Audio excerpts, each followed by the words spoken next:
Hey, what's going on, everybody? Texas Redleg here. Hope you're having a good Tuesday. Getting close to the middle of the week here, and the clock keeps counting down. So today's video, I want to talk about utilizing good intel and making good choices. Now, when I talk about using good intel, we all know there's a ton of misinformation out there, and there's a lot of misinformation by people that want to, do you harm or see you fail. There's a good amount of media and people in this country who are striving for chaos and a civil war. We're just preparing for it. So, weigh what you hear and read about. Question all of it, even from traditionally reliable sources. You need to be combing through the data that you're intaking so you can decipher it and weigh it with a alternate source and see if it's making sense or if it jives with what you're feeling and what you're seeing. Because you can't replace good intuition. Those of us that have been around a while, been in the military, done various things in life, worked in various capacities regarding criminal justice or intel or things of that nature, and generally have a pretty good barometer on if something's BS or not. There's going to be a lot of this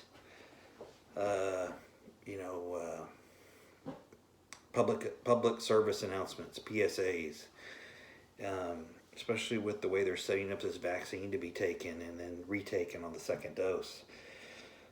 So I would say this, in terms of chaos, ensuing chaos, number one, avoid mass gatherings altogether.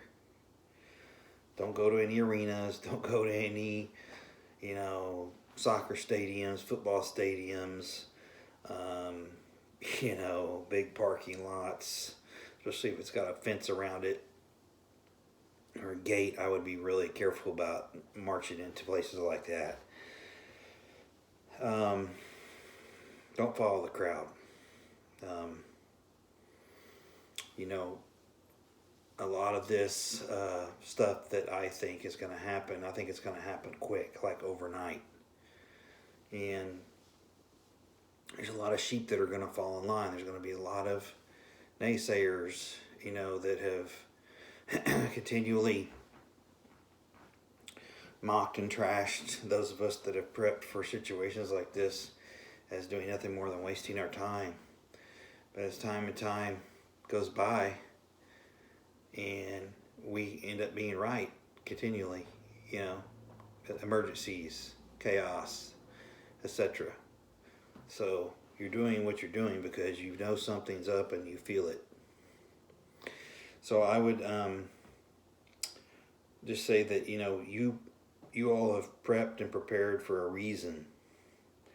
And above all else that you hear and all else that's said and written, I would suggest that you just follow your instincts. Excuse me.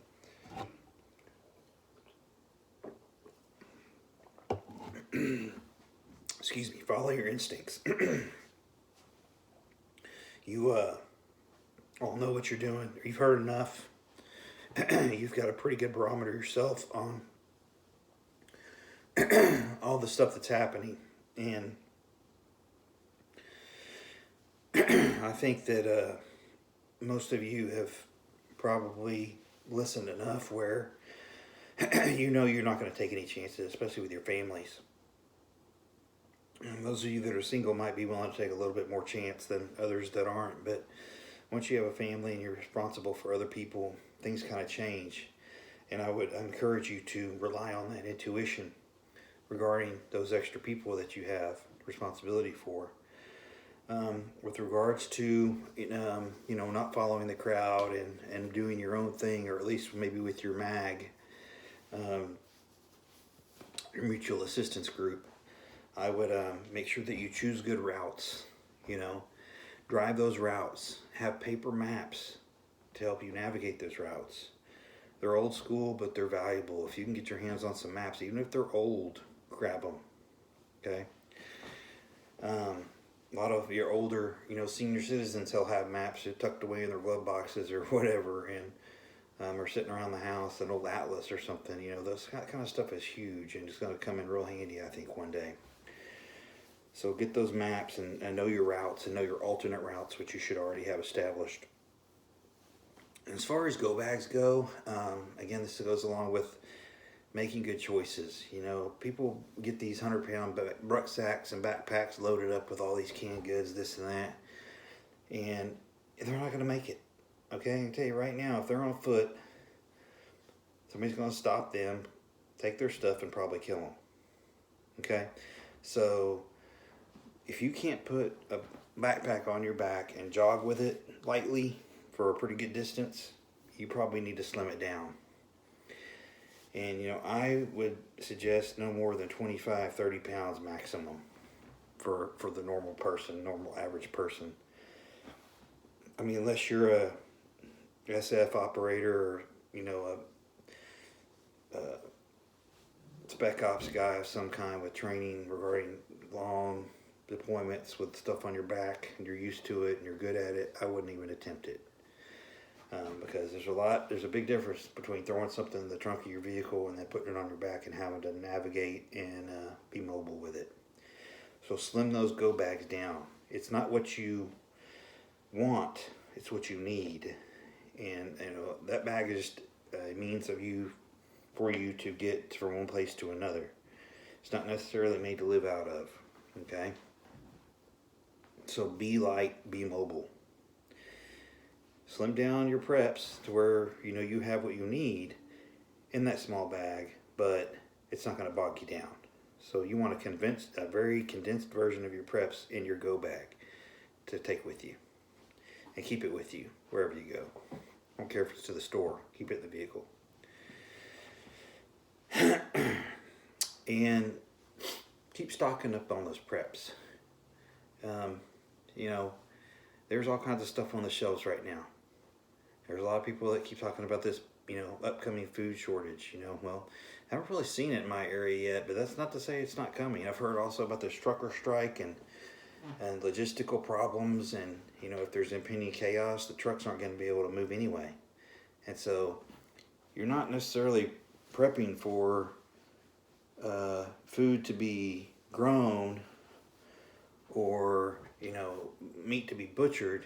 I think you're prepping for disruptions in the supply chain due to chaos, roadblocks, ambushes, interruption of commerce, that kind of stuff that these miscreants and Antifa chumps have been contemplating and preparing for months now. So again, it doesn't matter what the disruption is. You've prepped, so you should be good, right? So hopefully you've been listening and paying attention. So keep stocking those preps. Line them up, use them in order that they're coming to expiration. So you're not wasting your money. You got to go through them, and you've got to utilize them. Before they go bad. You don't want to be sitting around with a bunch of bad preps. Don't forget the kiddos. Don't forget their nutritional needs as well. When I say preps, I'm talking about medical, dental, food, water, ammunition, all that stuff. Be balanced.